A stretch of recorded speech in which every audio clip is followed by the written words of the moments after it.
Here are some tips to get the most out of your squats. So starting with your feet hip distance apart, parallel.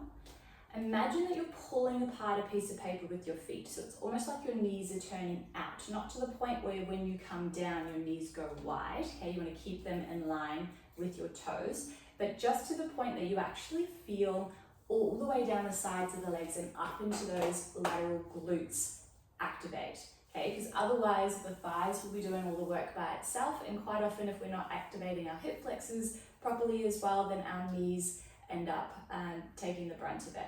So push down, evenly distributed between both feet, hinge into the hips, do that little pull apart motion. You'll feel everything switch on, so you're moving with intention and with control. It will stop the knees from falling inwards, which is a common problem with a lot of squats, and it will try and stop the wobble as well. And then when you come back up, really push away from the floor, squeezing into the glutes. Another thing to make sure your hip flexors are firing correctly is imagine that you're pulling down towards the earth from the hips. So we go down, pulling it in, so we've got everything active, coming as low as you feel comfortable, okay, and then push on the way back up. Now, another thing to remember when you're doing your squats is your spine position.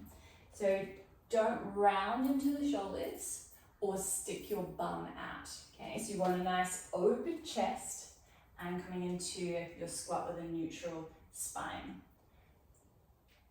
Another thing that is talked about a lot in the fitness industry is don't let your knees go over your toes.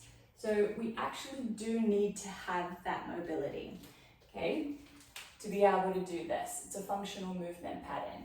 However, a lot of us in the Western world don't have that mobility. So you have to train your body to be able to do that before you start adding on weights and extra load. I hope this has helped. Let me know how you go.